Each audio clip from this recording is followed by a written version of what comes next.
왔습니다.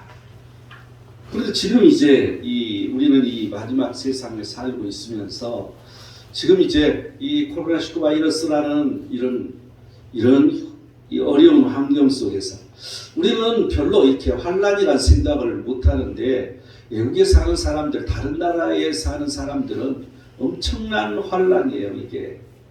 그래서 많은 사람이 죽어가고 있고, 많은 사람들이 힘들어하고 있고, 이 경제가 무너져서 먹고 사는 것들이 아주 고통스러운 때입니다. 뿐만 아니라 그들이 산다는 이 자체가 가난한 사람들은 이루 말할 수가 없는 것이죠. 그런데 태반이 가난한 나라들, 이런 나라들을 보면 안타깝기 그지없습니다. 오늘 유다서를 보면 그런 환난 때, 이때도 그들은 마지막 세상이었기 때문에, 그때도 마지막 세상이었잖아요. 그래서 이 환난 속에 살면서, 그런 환난 속에서 어려운 일들이 너무나 많이 있었습니다. 그래서 오늘 우리가 유다서를, 예수님의 동생인 유다가 이 성경을 기록한 이 유다서 전체를, 1절부터 이 1장 전체를 우리가 한번 생각해 보면서 이 환난 시기에 우리가 경계할 일들은 무엇인가를 우리가 살펴보도록 하겠습니다. 자, 3절 4절을 보면요, 사랑하는 자들아, 우리가 일반으로 받은 구원에 관하여 내가 너희에게 편지하려는 생각이 간절하던 차에 성도에게 단번에 주신 믿음의 도를 위하여 힘써 싸우라는 편지로 너희를 권하여야 할 필요를 느꼈노니, 그러한 이 어려운 이 때에 이제 이러한 권면을 할 필요가 있었다는 거죠. 그게 뭐냐면, 이제 4절을 보면 이는 가만히 들어온 사람 몇이 있음이라. 그들은 옛적부터 이 판결을 받기로 미리 기록된 자니 경건하지 아니하여 우리 하나님의 은혜를 도리어 방탕한 것으로 바꾸고 홀로 하나이신 주제 곧 예수 그리스도를 부인하는 자니라. 여러분, 미혹하는 자가 있었다는 걸 알 수 있습니다. 여러분, 환란이 올수록, 어떠한 재앙이 있을수록 미혹하는 자들이 아주 많은 것이죠. 여러분, 지금 신천지가 자기들 수가 2만 명이 늘었다고 지금 자신 있게 얘기하고 있잖아요. 여러분, 이게 이 신종 코로나19 바이러스로 말미암아 많은 사람들은 이 마음속에서 고통 속에 있는, 자기도 모르는 사이에 어려움 속에 있는 거죠. 이럴 때 틈타는 게 미혹하는 사람들입니다. 그래서 지금 이 본문에 말하는 이 미혹하는 사람은 누구냐면 그노시스, 영지주의자입니다. 그리고 또한 물론 니골라당이나 이세벨 이런 사람들을 말하는 거겠죠. 이 거짓 교사나 거짓 선지자들이 이런 환란 시기에는 늘 일어납니다. 늘 그런 사람이 많은 거죠. 그래서 예수님의 동생인 유다는 지금 유다서를 이걸 기록해서 이 모든 교회들에게 보냈다는 것이죠. 그래서 이 미혹하는 자들은 누구냐? 첫 번째는 판결을 받기로 미리 기록된 자. 그들은 이미 지옥에 빠질 자들이라는 거죠. 이미 판결이 됐어. 또한 두 번째는 경건치 아니한 자라고 말합니다. 세 번째는 은혜를 방탕한 것으로 바꾸는, 말씀을 바꾸는 사람들인 것이죠. 또한 네 번째는 예수 그리스도를 부인하는 사람들. 여러분, 예수 그리스도를 아니라고 말하는 사람 없잖아요. 행동이 부인하고 있다는 것입니다. 하나님의 말씀을 예고하고 있기 때문에. 그래서 그런 자들이 그 시대에 많았다는 것이죠. 그래서 이 마지막 세상 환란 시기에 이 교회가 경계할 일들입니다. 교회는 누굽니까? 나입니다. 내 자신들. 우리 모두가 경계할 일이 있다는 것이죠. 첫 번째로는 하나님과의 관계에 있어서 경계할 일이 있다는 걸 볼 수 있는데요. 5절을 볼까요? 너희가 본래 모든 사실을 알고 있으나 내가 너희로 다시 생각나게 하고자 하노라. 주께서 백성을 애굽에서 구원하여 내시고 후에 믿지 아니한 자들을 멸하셨으며, 다시 생각나게 해주겠다는 거죠. 그게 뭐예요? 출애굽을 말해주고 있습니다. 여러분, 지금 이 환란 시기에 우리가 생각해 볼 수 있는 것은 이 출애굽을 돌이켜봐야 된다는 것이죠. 출애굽은 뭐냐는 것입니다. 여기서 지금 이 출애굽에 대해서, 출애굽은 구원이라고 말합니다. 이 출애굽은 후에 심판이라고 말해주고 있습니다. 그렇다면 이 출애굽의 구체적 의미를 우리가 한번 생각해 보자는 거죠. 여러분, 이 출애굽은 애굽에서 나와서, 그래서 광야 생활을 거쳐서 가나안까지 들어간 여정입니다. 그럼 이 의미를 한번 살펴보자는 거죠. 첫째는 애굽에서 나왔잖아요. 이 애굽에서 나왔다는 것은 죄된 이 죄에서 나왔다는 의미고 세상에서 나왔다는 의미입니다. 이것은 이 출애굽의 구원의 시작을 알리고 있는 것이죠. 이 창세기 15장 보면 이 사람들을 택했습니다. 그리고 출애굽기 12장은 이 이스라엘 백성들 그들 6월절에 어린 양을 잡아서 문설주에 피를 바르라고 하고 그리고 모든 첫것을 죽였습니다. 그런데 그 집에 피가 있는 그 집은 넘어간 것이죠. 여러분 그래서 6월절 캐톨릭에서는 과월절이라고 얘기를 하더라고요. 이런 이 과정이 있었던 것이죠. 여러분 이게 구원의 시작이지 않습니까? 구원을 주기 위해서 피가 필요했다는 것이에요. 그 피가. 그래서 이 첫것은 모두 다 하나님 앞에 드리라는 명령이 시작된 것입니다. 그리고 이제 출애굽기 13장을 보면 불기둥과 구름기둥으로 그들을 인도합니다.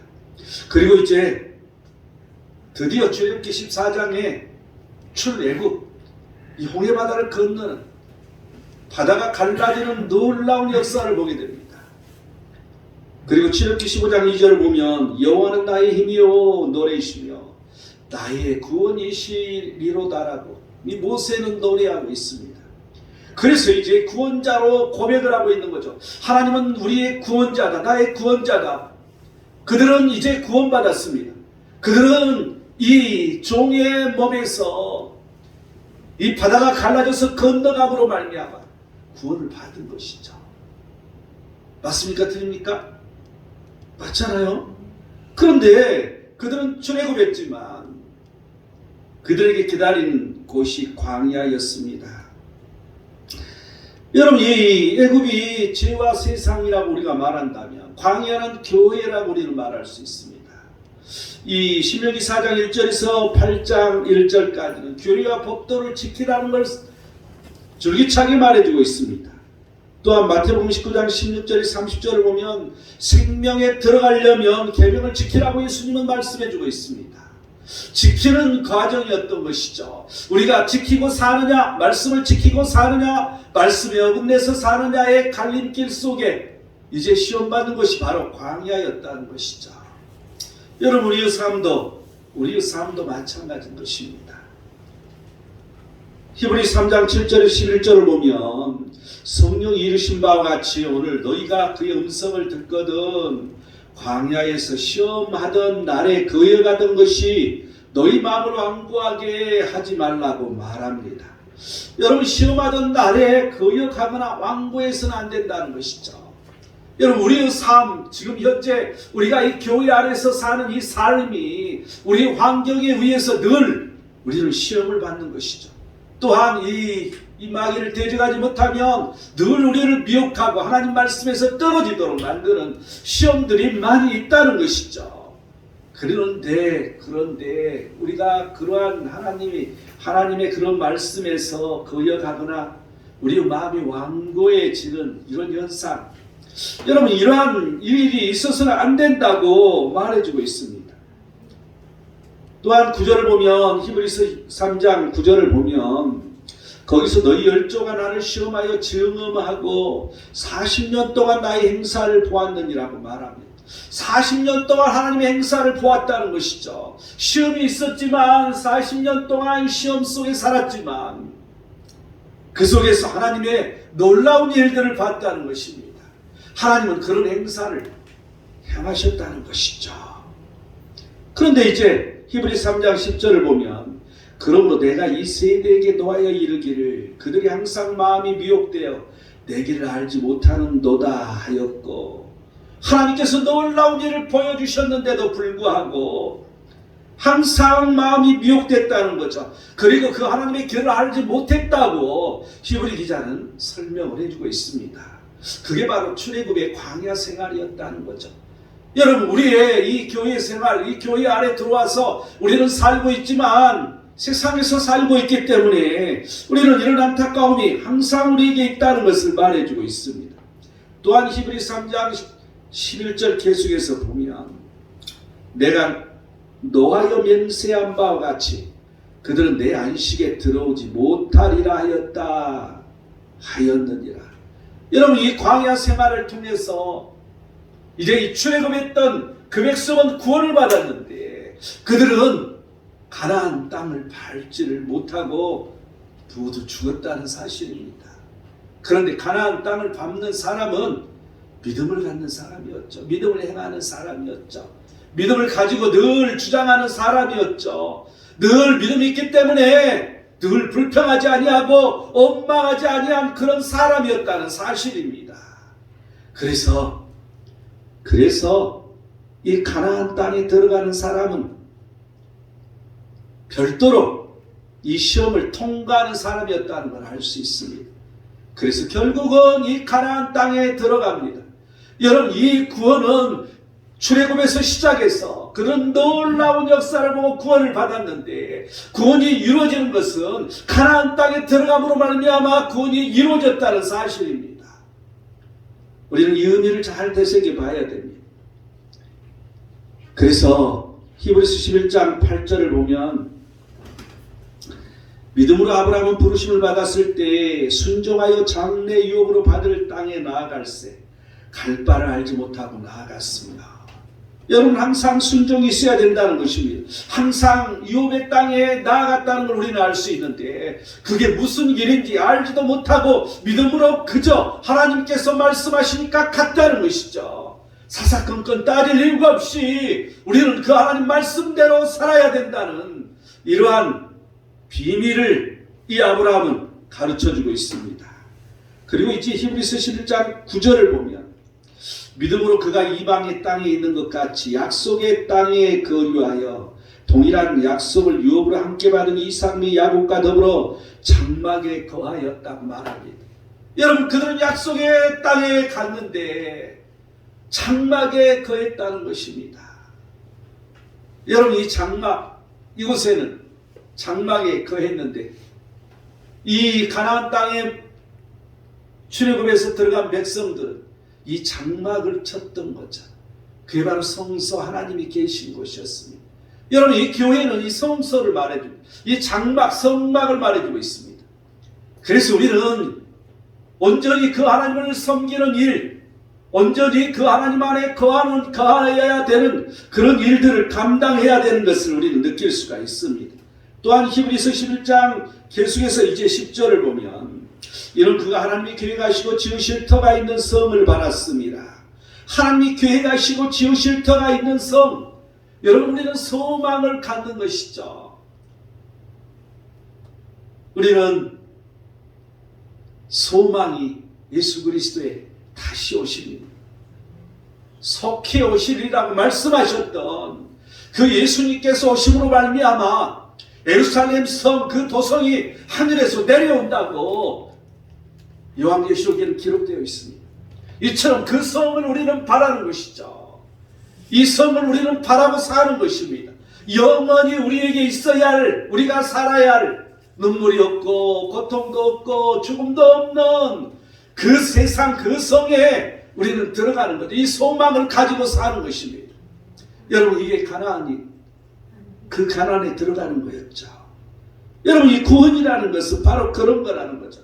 우리는 믿음으로 말미암아 구원을 받았습니다.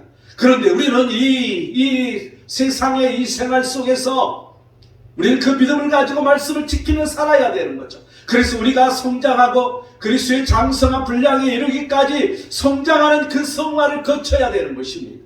그리고 또한 우리는 그 하나님, 그 예수 그리스도께서 다시 오시는 그날 우리가 바라던 소망하던 그 성 안에 들어가는 것이죠. 우리는 이러한 믿음 속에 살고 있다는 것을 우리는 생각해야 됩니다. 이 출애굽 광야에서 거여가고 완고한 자들은 어떤 사람들이었습니까? 이제 8절을 보면 그러한데 꿈꾸는 이 사람들도 그와 같이 육체를 더럽히며 권위를 업신이기며 영광을 비방하는도다. 오늘 유다서 전체를 놓고 보면 딱 세 가지를 말해줍니다. 세 개로 다, 한 문장도 세 개로 분류되어 있어요. 그래서 문장마다 하나씩 뽑아내서 내가 설명하도록 하겠습니다. 이 출애굽 광야에서 거행하고 완고하는 자들은 어떤 사람을 말하는 것일까? 8절에 여기서 꿈꾸는 이 사람들도 이라고 말해주는데, 이건 그노시스 영지주의자들이에요. 그들은 모든 것, 요즘에 구원파들이 그러잖아요. 깨달음으로 우리가 말씀을 깨달아야 된다. 그래서 내가 직통예시 그 하나님을 바라보고 그 하나님께서 내가 깨달음을 주신다. 여러분, 여기서 우리는 뭔가 좀 생각해 볼 필요가 있어요. 오늘 요한계시록을 오후에 강의할 때 그 원어 강의에 그런 내용을 내가 설명할 건데, 우리가 하나님을 안다, 또한 성경 말씀을 깨닫는다, 이건 의미가 원어로 우리는 알아야 돼. 그런데 그걸 그들은 모르는 거죠. 그런데 그들은 그냥 하나님 앞에 직통 예시 받아서 사람마다 다 목사가 필요 없는 것이죠. 가르치는 사람이 필요가 없는 것이죠. 여러분, 이게 영지주의자들입니다. 지금 구원파 중에 일부가 그런 일들을 하고 있는 거죠. 그래서 그들은 이 출애굽을 광야에서 거행하고 완고한 자들은 영광을 비방하는 자들을 말해주고 있습니다. 하나님의 영광이 그들에게 출애굽함으로 일어났는데 그것을 원망하고 불평함으로 비방하는 일이 생겼다는 것이죠. 우리는 구원받았다는 이 사실로 우리는 그 하나님의 영광이 우리에게 드러났습니다. 그런데 그 영광을 더럽혀서는 안 되는 거죠. 우리가 우리 입술로 축복을 선포하는 게 아니라 저주를 선포해서는 안 되는 거죠. 우리의 입은 쓴물, 단물이 다 나오는 게 우리 입이라고 이 성경은 말해주고 있습니다. 그래서 우리는 그 하나님의 영광을 드러내야 되는데 영광을 비방하는 일이 있다는 것입니다. 또한 16절에 보면 이 사람들은 원망하는 자며 불만을 토로하는 자며 그 정욕대로 행하는 자. 여기서 지금 이 세 가지로 딱 잘라서 말하는데, 첫 번째, 지금 이 출애굽에 거행하고 완고한 자들, 원망하는 자를 말해주고 있습니다. 항상 원망하는 사람들이 있습니다. 항상 뭐가 잘못되면 늘 다른 사람을 원망하고, 늘 하나님을 원망하고, 교회에서는 늘 주의 종을 원망하고, 그게 바로 하나님을 원망하는 것이라는 사실을 모릅니다. 그래서 이 원망하는 자라고 말해주고 있습니다. 또한 11절도 세 개로 쪼갠다면 이것은 가인의 길에 행하였으며, 가인의 길이라는 거죠. 가인은 예배를 드리고 나서 하나님 앞에 제사를 드리고 나서 하나님이 받아주시지 않았다는 생각에 그런 원망하는 걸 볼 수 있습니다. 그래서 결국은 동생을 죽이는 그런 어리석음을 범하는 그런 일을 하고 맙니다. 이렇게 원망은 끊임없이 좋지 않는 일을 발생을 하게 됩니다. 또한 19절 중에 이걸 세 개로 쪼개는 것 중에 하나를 지금 여기에 해당되는 것은 성령이 없는 자입니다. 여러분, 성령이 없을 때 우리는 늘 원망하게 됩니다. 성령이 우리에게 임하시면 우리는 늘 그 하나님의 말씀을 붙들고 담대하게 하나님 앞에 나아가는 거기 때문에 우리 입술에는 원망이 없습니다. 우리 입술에는 늘 불평하거나 이런 어리석음들을 가지고 있지 않습니다. 우리 입술이 늘 축복을 말하는 거죠. 우리 입술이 늘 저주를 가리키는 그런 말을 하지 않는다는 것입니다. 우리는 성령이 우리에게 충만해야 됩니다. 여러분, 이 시대에 우리에게 필요한 것은 그 성령이 마음으로 말미암아 그 말씀을 지켜서 그 말씀이 무엇인지 그 말씀의 귀함을 알고 살아야 된다는 것이죠. 우리는 이 출애굽을 돌이켜보면서 말씀을 지키는 삶, 그 말씀을 가지고 있는 삶, 우리가 그 말씀을 행하는 이 원인이 이렇게 만드는 건 성령의 감동이라는 이 사실을 여러분 잊어서는 안 될 것입니다. 이 환난 시기에 경계할 일들, 이 교회가 경계할 일들 두 번째, 첫 번째로 하나님과의 관계를 말했잖아요. 두 번째는 이 공동체 속의 관계를 우리가 생각해 볼 필요가 있습니다. 6절을 볼까요? 또 자기 주의를 지키지 아니하고 자기 처소를 떠난 천사들을 큰 날의 심판까지 영원한 결박으로 흑암에 두셨으며, 두 번째는 범죄한 천사를 조망하라는 거죠. 여러분, 항상 이런 환난이 왔을 때 우리에게 그 범죄한 천사가 어떠한 무슨 일을 했는지, 이 범죄한 천사가 어떤 행동을 했어요. 첫 번째는 자기 주의를 지키지 않았다는 걸 알 수 있잖아요. 자기 주의를 지키지 아니하고, 여러분 뭘 말하고 있어요? 자기 주의, 자기 직분, 자기에게 맡겨진 일을 하지 않았다는 걸 말해주고 있습니다. 또한 뭐라고 했어요? 자기 처소를 떠났다고 말합니다. 여러분, 이 자기 처소를 떠났다는 것은 자신의 맡은 일을 버렸다는 걸 말해주고 있습니다. 여러분, 우리가 항상 교회 안에 살고 우리가 하나님의 백성으로 서 있지만 하나님의 백성의 일을 하나님께서 내게 맡겨준 직분을 감당하지 아니하고 우리는 늘 떠나 있다는 것을 말해주고 있습니다. 범죄한 천사가 그렇다는 것이죠. 그런데 우리 또한 마찬가지라는 것입니다. 이 범죄한 천사는 어떤 행동을 하는 자인 것인가? 이 8절을 보면 8절도 봤잖아요. 꿈꾸는 이 사람들, 그노시스, 영지주자를 말하잖아요. 그들은 권위를 업신여겼다고 말해주고 있어요. 여러분, 이 범죄한 천사들의 문제점은 권위를 업신여긴 것이죠.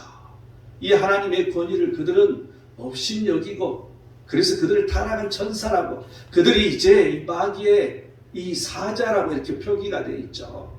이 다이몬, 이 귀신들을 말해주고 있죠. 여러분, 그런 일, 이게 권위를 업신여기다 보니까 그런 일이 생겼다는 것입니다. 또한 11절을 우리가 보면 이 세 가지 중에 한 가지, 고라의 폐역을 따라 멸망을 받았더라고 말합니다. 여러분, 이 고라의 폐역, 항상 권위를 업신여기고 자신의 직분을 지키지 아니하고 자기의 맡은 일을 버린 사람들은 이런 고라의 폐역을 따라 멸망을 받는 사람이라는 것입니다. 이 고라는 이 모세의 권위에 대적해서 결국은 그들은 가족이 모두 다 땅이 갈라져서 땅이 삼키는 일이 일어났습니다. 물론 그의 후손에서는 위대한 인물이 나오기도 했지만 그 폐역으로 말미암아 멸망을 받은 일이 생겼다는 거죠.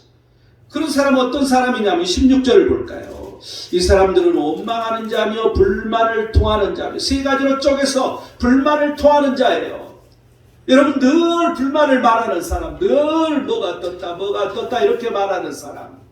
여러분, 이 환난의 때에 우리가 이런 사람일 수가 있습니다.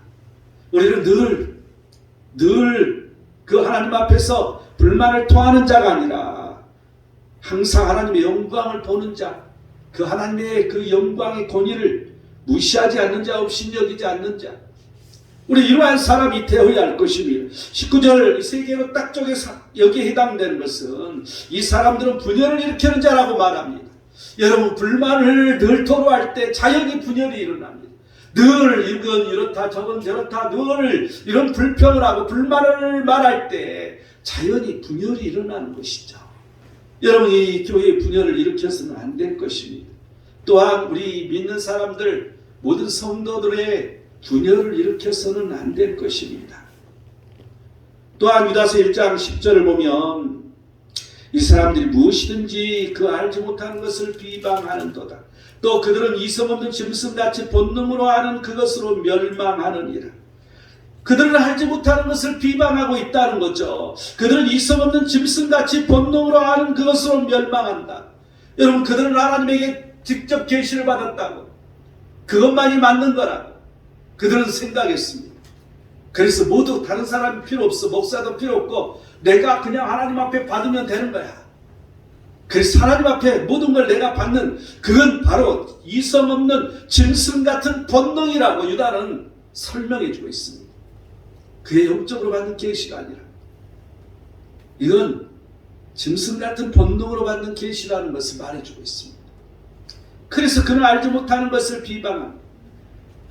정말 그들이 알지 못한다는 거죠. 진리는 분명하게 기록되어 있는데 그 진리를 그런 사람들은 알지 못한다는 것이죠. 그래서 그들이 아는 것으로 망한다고, 이게 바로 영지주의자입니다. 여러분, 이 시대에 영지주의자들이 너무나 많습니다. 여러분, 이 구원파도 여기에 해당되는 것이죠. 그 영지주의자, 그들에게는 목사도 없고, 그래서 그들은 집사도 없고 장로도 없고 아무것도 없습니다. 그냥 하나님 앞에 다 받아야 되기 때문에 참 이러한 것들 보면 안타깝습니다. 또한 이제 이 14절 15절을 보면, 이 15절을 보면 이는 무사람을 심판하사 모든 경건하지 않는 자가 경건하지 않게 행한 모든 경건하지 않는 일과 또 경건하지 않는 죄인들이 주를 거슬려 한 모든 알아간 말로 말미암아 그들을 정죄하려 하심이라 하였느니라. 첫 번째는 여기서 해당되는 사람은 경건하지 않는 자죠. 그들은 경건한 척 말하지만, 그들이 하나님 앞에 모든 걸 다 받아서 그렇다고 말하지만 경건하지 않다는 거죠. 또한 줄을 거슬려 한 모든 완악한 말로 정죄하는, 그들은 그 하나님 뜻을 거슬려서 완악한 말을 하고 있다는 거죠. 그래서 남들을 계속 정죄하고 있다는 거죠. 그게 바로 죄인이라는 것을 알 수 있습니다. 죄인이라고 이 유다는 말해주고 있죠. 우리는 늘 이러한 일들에서 내가 하나님을 거슬리는 것은 아닌가. 우리가 무엇을 하든 우리는 악에게 대항하기 위해서 믿음의 선한 싸움을 싸우라고 말합니다. 그런데 그 악하고 똑같은 말로 그 악을 대항하는 것은 하나님께서 싫어하시는 것입니다. 하나님의 뜻을 어긋낸다는 것을 우리는 기억해야 됩니다. 그러한 자는 경건하지 않는 자고, 그런 사람들은 분열을 일으키는 사람이고, 그런 사람들은 늘 불만을 토로하는 사람이고, 그런 사람들은 자기도 모르는 사이에 그 하나님의 권위를 업신여기는 일을 하고 있다는 이 사실을 깨달아야 된다는 것입니다. 그래서 이 범죄한 천사들에 대한 이러한 그들에 대해서 주목하는 거죠. 우리가 범죄한 이 천사들을 통해서 얻을 수 있는 교훈은 무엇일까요? 이제 9절을 보면 천사장 미가엘이 모세의 시체에 관하여 마귀와 다투어 변론할세 감히 비방하는 판결을 내리지 못하고 다만 말하되 주께서 너를 꾸짖으시기를 원하노라 하였거늘. 여러분, 이 천사장 미가엘이 이 모세의 시체를 가지러 왔을 때 이 마귀가 방해하는 거죠. 그런데 비난하지 않았다는 것입니다. 단지 하는 말이 주께서 너를 꾸짖으시기를 원하노라. 그는 철저하게 선에 섰다는 걸 볼 수 있습니다. 악에 서지 아니하고 선으로 악을 이기기 위한 방법을 선택하는 걸 볼 수 있습니다. 여러분, 성경은 모두 다 정죄하지 말라고, 누구든지 그 정죄는 하나님이 하시는 거라는 거죠. 하나님이 이 세상 마지막 날 모두 심판하시기 때문에 정죄하지 말라고 말해주고 있습니다. 우리는 이 말에 귀를 기울여야 할 것입니다. 이 환난 시기에 교회가 경계할 일들 마지막 세 번째는 내 자신과의 관계 속에서 내가 어떻게 해야 할 것인가, 어떻게 나를 바라봐야 할 것인가, 이 관점에서 우리가 보기를 원합니다. 자, 7절을 볼까요? 소돔과 고모라와 그 이웃 도시들도 그들과 같은 행동으로 음란하며 다른 육체를 따라가다가 영원한 불의 영벌을 받음으로 거울이 되었느니라. 세 번째는 소돔과 고모라를 생각해 보라는 거죠. 우리는 늘 소돔과 고모라를 생각할 때 그들이 죄를 많이 져서 그냥 유황불에 내려와서 다 망했어, 이 정도로만 생각해. 그런데 왜 그랬냐는 것이죠. 이 의미를 잘 생각해 보라는 거야. 이 소돔과 고모라의 행동은 첫 번째는 음란한 행동이라고 말해주고 있습니다. 두 번째는 다른 육체를 따라가는 거라고 말해주고 있습니다. 여러분, 동성애지 않습니까? 그 결과는 영원한 불의 영벌을 말해주고 있습니다. 그들은 유황불에 모두 다 타서 없어져 버리는 그런 일이 일어난 거죠. 이 소돔과 고모라의 그 고모라를 보면서 우리에게 주는 교훈은 무엇일까? 오늘 유다는 말해주고 있습니다. 이 8절 보니까 그러한 내 꿈꾸는 이 사람들도 그와 같이 육체를 더럽히며, 여기서 지금 세 가지 나온 것 중에 마지막 하나가 남았잖아요. 육체를 더럽혔다는 거죠. 우리가 여기서 교훈을 얻을 수 있는 것은 우리의 육체를 더럽혀서는 안 된다는 것입니다. 우리의 육체가 하나님의 말씀 안에 거해야 돼. 하나님 말씀에서 벗어나서는 안 된다는 걸 말해주고 있습니다. 또한 11절을 이 세 가지 중에 하나는 삭슬 위하여 발라며 그러는 길로 몰려갔습니다. 여러분, 이 두 번째는 삭슬 위하여 발라며 그러는 길이라고 요한계시록 2장을 보면 그게 누구냐면 니골라 당이 그런 행위를 했다고 말합니다. 여러분, 그 당시에 아주 유행했던 이단이었죠. 니골라당. 여러분, 이 발람이 무슨 문제가 있냐면, 이 발람은 이 하나님을 원망하도록 이 발락이 돈을 주면서, 삭슬 주면서, 많은 돈을 주면서 시켰지만 끝까지 하나님 말씀을 어기지 아니하고 오히려 이스라엘을 축복한 사람 중에 하나였습니다. 그런데 그러면서 일면 한 뒤편에서는 그들이 그 세상 풍조를 따라 타락하도록 유도했다는 것이죠. 여러분, 이게 문제인 거죠. 이게 죄인 것이죠. 우리가 구원받았다고 니골라다는 그렇게 말합니다. 우리는 구원받았기 때문에 이제 우리가 자유롭게 살아도 된다. 우리 마음대로 살아도 된다. 그래서 그들은 어그러진 길을 걷는, 그렇게 하도록 만들도록 유도하는 그런 짓들을 했다는 거죠. 그래서 많은 사람들이 육체를 더럽힌 일이 생겼다는 것입니다. 그래서 삭슬 위하여 발람에 어그러진 길을 가는 사람, 우리는 그런 사람이 되어서는 안 된다는 것을 우리는 되새겨야 됩니다. 또한 16절 이 세 가지 중에 마지막 하나 남은 게 있죠. 그 정욕대로 행하는 자라 그 입으로 자랑한 말을 하며 이익을 위하여 아첨하느니라. 이 사람들은 지금 이 성찬을 하는데, 여러분, 이 과거에 이 시대에 지금 이 성경이 쓰여질 당시의 성찬은 자기들이 다 먹을 것을 다 싸와서 자기들끼리 먹었어. 그러니까 부자는 맛있게 먹고 성찬을 하는데, 우리 성찬 하잖아요. 이 떡 떼 먹고 잔 하나 마시는데 자기들이 다 먹을 걸 싸와서 맛있게 먹었어요. 그런데 가난한 사람들은 먹지 못했어. 먹을 것이 없어가지고 싸우지도 못하고. 그래서 이 문제가 돼서 사도 바울이 나중에 보면 그런 말을 언급하는 것을 우리는 볼 수가 있습니다. 그런데 아주 부자들에게 아첨하는 사람들이, 그게 바로 그 이단들이 그랬다는 거죠. 부자들은 아주 맛있는 걸 많이 싸우니까 그래서 그렇게 얻어먹으려고. 물론 뭐 그런 의미는, 그런 뜻으로 말한 것은 아니겠지만 항상 자기들을 자랑하고 자기 이익을 위해서 움직인다는 거죠. 이게 니고들라도 아니었습니다. 그런 이단들이었죠. 그래서 이 교회 안에도 마찬가지인 것입니다. 우리가 늘 내 이익을 위해서 바로 서지 못하고 다른 행동을 하는 그런 사람들, 이 소돔과 고모라를 보면서 우리 그 교훈을 얻어야 된다는 것입니다. 또한 19절 세 개 중에 하나가 육에 속한 자예요. 이런 사람은 육에 속한 자라는 거죠. 영에 속한 자가 아니라, 위의 것이 아니라 아래 것이라는 거죠. 위의 것을 생각하라고 말해주고 있는데 늘 아래 것을 생각하는 그런 행동을 하는 사람이라는 것을 말해주고 있습니다. 결론을 맺겠습니다. 18절을 보면 그들이 너희에게 말하기를 마지막 때에 자기의 경건하지 않는 정욕대로 행하며 조롱하는 자들이 있으리라 하였나니. 또 19절을 보니까 이 사람들은 분열을 일으키는 자며 육에 속하는 자며 성령이 없는 자라고 지금 다 말했잖아요. 19절까지.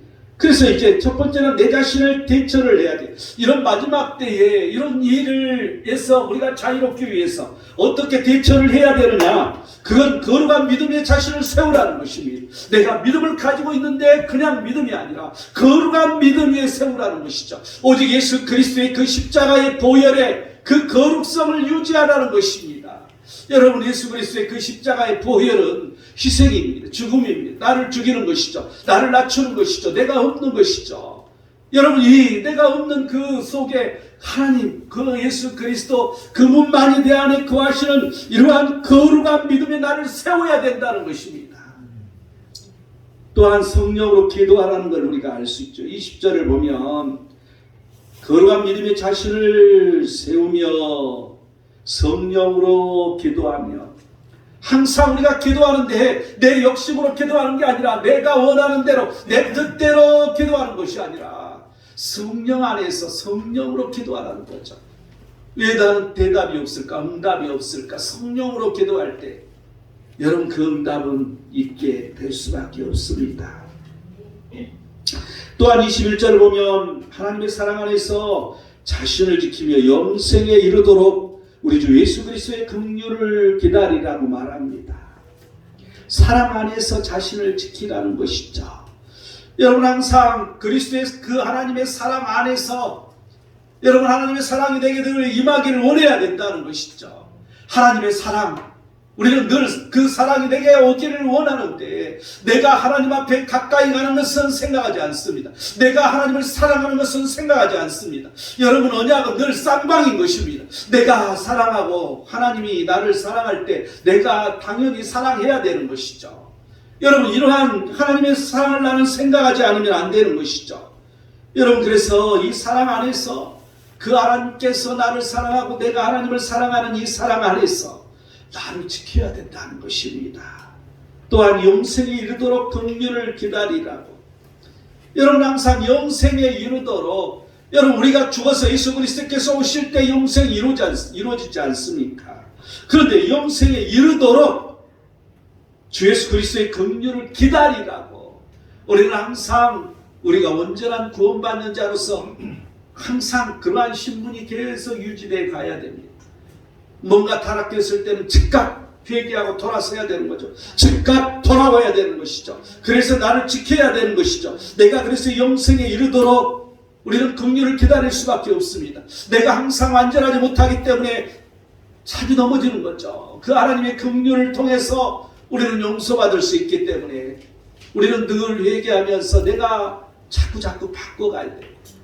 또한 넘어질 때 그러면서 내가 성장해 가는 것이죠. 그래서 과거에 그런 어리석은 짓들을 하지 아니하고 내가 점점점 성장하는 어른들이 되어가는 것이죠. 믿음의 어른들.